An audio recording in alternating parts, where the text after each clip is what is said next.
Hello guys, welcome back to my YouTube channel. आज मैं आपके सामने आया हूँ डाइस की बेसिक इन्फॉर्मेशन लेकर। अगर देखिए आपको डाइस का कोई भी क्वेश्चन फोड़ना तो आपको जो है बेसिक नॉलेज होना बहुत ज़रूरी है। अगर आपके पास बेसिक नॉलेज है तो आप दुनिया भर का कोई भी क्वेश्चन फोड़ देंगे, लेकिन बेसिक नॉलेज में भी आपको दो चीज़ों का पता होना बहुत ज़रूरी है। पहली चीज़ क्या, स्टैंडर्डाइज क्या होता है और नॉन स्टैंडर्डाइज क्या होता है। अगर आपको ये दो चीज़ें पता हैं, अगर ये दो चीज़ें पता है तो आप दुनिया भर का कोई भी क्वेश्चन जो है बड़ी आसानी से फोड़ देंगे, आपको बिल्कुल भी दिक्कत नहीं आने वाली है। तो बने रहिए इस वीडियो के अंदर, आपको मैं 10 मिनट के अंदर सारी की सारी इन्फॉर्मेशन बता दूंगा कि क्या लिखा हुआ है यहाँ पर।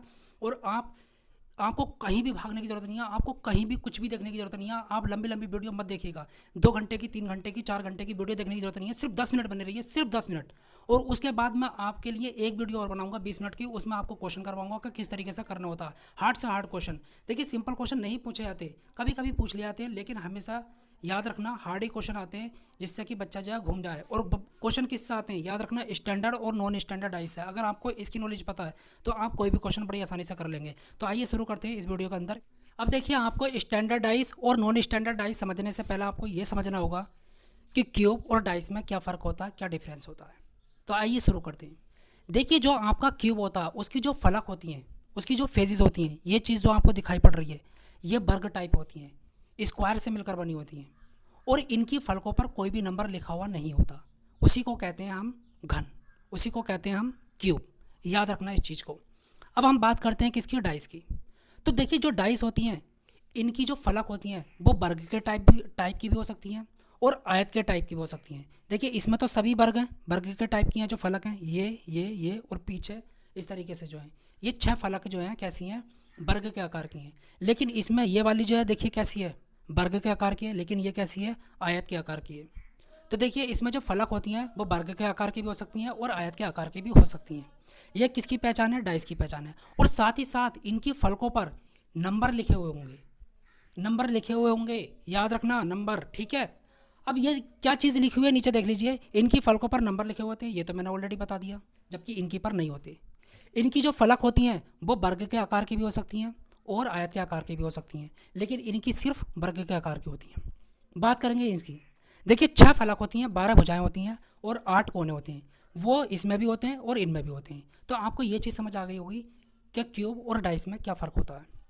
अब बात करते हैं इसकी, ये जो पॉइंट लिखे हुए हैं, देखिए यहाँ पर लिखा हुआ दो विपरीत फलकें कभी भी एक साथ दिखाई नहीं पड़ती।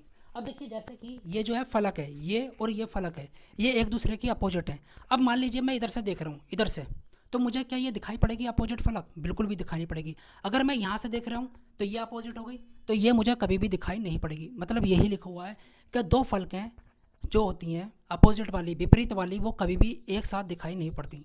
अब नीचे आते हैं, दो संलग्न फलक एक दूसरे के विपरीत कभी भी नहीं होते। संलग्न का मतलब समझिए, देखिए ये फलक और ये फलक एक दूसरे के संलग्न है, एडजेसेंट है, ठीक है। ये वाली भी एक दूसरे के एडजेसेंट है, ये वाली भी एक दूसरे के एडजेसेंट है। तो जो ये संलग्न फलक होती है एक दूसरे के विपरीत कभी भी नहीं हो सकती। भाई देखिए, अगर मैं इसकी और इसकी बात करूं तो क्या ये विपरीत है, क्या एक दूसरे का अपोजिट है? नहीं, इसके विपरीत तो ये वाली है। तो याद रखना यही चीज़ जो है यहाँ पर लिखी हुई है। तो आपको इतनी चीज़ तो आपको समझ आ गई होगी कि अब देखिए आपने ये चीज़ तो समझ ली। अब हम ये समझेंगे कि स्टैंडर्डाइज क्या होता है, मानक भाषा क्या होता है, और नॉन स्टैंडर्डाइज क्या होता है, साधारण भाषा क्या होता है। अगर आपने ये चीज़ समझ ली तो आप दुनिया भर का कोई भी क्वेश्चन फोड़ देंगे डाइस का। आपको कहीं भी 2-2, 3-3 घंटे की जरूरत नहीं है वीडियो देखने की। देखिए यहाँ पर बने रहिए सिर्फ 10 मिनट के लिए। मैंने बोला था 10 मिनट में जो है मैं आपको पूरा निचोड़ बता दूंगा, आप कोई भी क्वेश्चन जो है फाड़ देंगे बड़ी आसानी से। अब देखिए शुरू करते हैं। मान के चलो मुझे कोई भी डाइस दे दिया, मैं ये कैसे पहचानूं कि वो स्टैंडर्ड है कि नॉन स्टैंडर्ड है? ये कंडीशन लिख रखी है मैंने स्टैंडर्ड की और ये लिख रखी है मैंने नॉन स्टैंडर्ड की, साधारण पासे की। तो देखिए ध्यान दीजिए, देखिए कहने का मतलब यह है, यहाँ से शुरू करता हूँ मैं। सामने वाली फ्रंट फेजेस और एडजेसेंट फेजेस संलग्न फलक का योग कभी भी साथ नहीं होगा।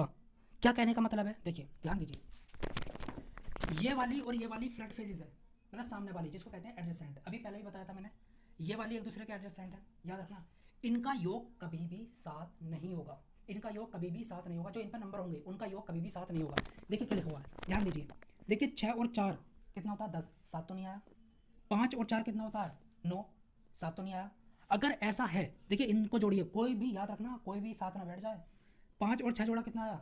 5 6 11, 7 तो नहीं आया। अगर ऐसा है, सामने वाली जो फेजेस हैं उनके नंबरों का योग अगर साथ नहीं आ रहा है तो वो आपका स्टैंडर्डाइज है। कैसा डाइस है? स्टैंडर्डाइज है, याद रखना। अब ऊपर के लिखा हुआ ये चीज़ देखने की है। ये तो समझ आ गया था किस तरीके से पहचान है कि ये स्टैंडर्डाइज है। अगर दो फलकों का योग, सामने वाली दो फलकों का योग साथ नहीं आ रहा तो स्टैंडर्डाइज है। अब इधर आ जाओ, अगर वो स्टैंडर्डाइज है तो दो विपरीत फलकों के नंबर का योग हमेशा 7 होगा। तो जो उनके विपरीत फलक होंगी उनके नंबरों का योग हमेशा 7 होगा। जैसे कि अगर मान के चलो इधर 6 लिख रहा है ऊपर तो नीचे 1 होगा, अगर इधर 2 लिख रहा है तो इधर 5 होगा, इस तरीके से। क्योंकि विपरीत जो फलकें होंगी, विपरीत फलकों का योग जो होगा, नंबरों का योग जो होगा वो हमेशा कितना होगा, 7 होगा। ऐसे पहचान लेंगे। अब मान के चलो कल को मुझे स्टैंडर्डाइज दे दिया और ऊपर नंबर लिख दिए सामने, ऐसे ही मान के चलो ये लिख दिए 1 2 3 लिख दिए, और मुझसे पूछा कि 1 के विपरीत क्या होगा, मैं तुरंत बता दूंगा, देख कर तुरंत क्या बता दूंगा कि ये जो है, पहले तो ये देखूंगा कि ये स्टैंडर्डाइज है या नहीं। अगर ये स्टैंडर्डाइज है तो मैं तुरंत बता दूंगा कि 1 के अपोजिट 6 होगा, क्योंकि मुझे पता है कि सामने वाली दो फलकों का योग जो है 7 नहीं हो रहा है, क्योंकि 2 और 3 5 होता है, 1 और 3 4 होता है, 1 और 2 3 होता है, 7 तो नहीं आ रहा। जब 7 नहीं आता सामने वाली फलकों के नंबरों का योग तो वो स्टैंडर्डाइज होता है। और दूसरी कंडीशन में क्या लिखा हुआ था कि अपोजिट फलकों के नंबरों का योग कितना होता है, 7 होता है। तो यही चीज़ है। तो 1 का विपरीत क्या होगा, 6 होगा। देखिए 2 का विपरीत क्या होगा, 5 होगा। 3 के विपरीत क्या होगा, 4 होगा। कर लिया नहीं कर लिया, आपको ये चीज़ समझ आ गई होगी। अब मैं तुरंत बता सकता हूँ कि 6 के विपरीत क्या होगा, 6 के विपरीत क्या होगा, 1 होगा। 5 के विपरीत क्या होगा, 2 होगा। 4 के विपरीत क्या होगा, आपका 3 होगा, मतलब कि इसके इधर जो होगा। ठीक है, ये चीज़ समझ आ गई आपको, ये समझ आ गया होगा कि स्टैंडर्डाइज क्या होता है। अब बात करेंगे हम नॉन स्टैंडर्डाइज की। तो नॉन स्टैंडर्डाइज में क्लोज डाइज और ओपन डाइज या भी रहने दीजिए, इससे कोई मतलब नहीं है, ये तो इधर भी है और इधर भी है। लेकिन अब हम ये समझेंगे कि इसकी क्या कंडीशन है कि नॉन स्टैंडर्डाइज कैसे पहचाने। देखिए ध्यान दीजिए, अगर सामने वाली बिल्कुल इसका अपोजिट है, सामने वाली मतलब कि फ्रंट फेसिस या एडजेसेंट फेसिस जो होती हैं, उनके नंबरों का जोड़ अगर 7 है, उनके नंबरों का जोड़ अगर 7 है तो वो आपका नॉन स्टैंडर्डाइज है। जैसे देखो 6 और 1 कितना हो गया, 7। मैं समझ गया ये नॉन स्टैंडर्डाइज है, मुझे पता चल गया, बात समझ आ गई। ठीक है, अब ये चीज़ आपको ये तो समझ आ गया। अब ये मत देख लेना कि 6 और 5 कितना होता है, 11 है। अरे कोई भी दो फलक हो सामने वाली, उनका योग बस 7 आ जाए, 7 आ गया तो समझ लेना वो नॉन स्टैंडर्डाइज हो गया। बस इतना सा देखना हमको। अब याद रखना ये चीज़ जो है, ये तो हमने ये पढ़ ली, दो विपरीत फलकों के नंबर का योग कभी भी 7 नहीं होगा। अब देखिए 6 का जो विपरीत होगा ना, 6 का जो विपरीत होगा वो 1 नहीं होगा, याद रखना, यही चीज़ लिखा हुई है। 5 का विपरीत 2 नहीं होगा, क्योंकि यही चीज़ लिखा हुआ है, दो विपरीत फलकों के नंबर का योग कभी भी 7 नहीं होगा। जो अपोजिट फलक होंगे उनके नंबरों का योग 7 नहीं होगा, बिल्कुल। तो आपको ये दोनों कंडीशन समझ आ गई होंगी। अगर ये चीज़ समझ आ गई तो समझ लो सबको समझ आ गया, बात खत्म। अब देखिए हमको जो पढ़नी है वो कंपैरिजन पढ़नी है। देखिए हम 2 डाइस की भी कंपैरिजन कराते हैं, 3 की भी कराते हैं, 4 की भी कराते हैं, हमारे इस तरीके से क्वेश्चन आते हैं। तो देखिए अब हम जो कंपैरिजन पढ़ेंगे अगली वीडियो में, क्योंकि कंपैरिजन का मतलब है कि क्वेश्चन ही करने हैं और किस तरीके से अप्रोच बनाएंगे। अब ये चीज़ तो हमने समझ ली, बाकी अब क्वेश्चनों का खेल देखना।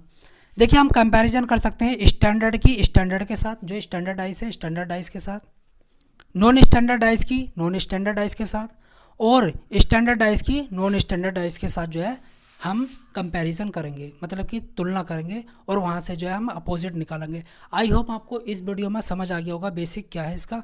अगर आपको वीडियो अच्छी लगी तो वीडियो को ज़्यादा से ज़्यादा शेयर करें, लाइक करें, चैनल को सब्सक्राइब जरूर करें।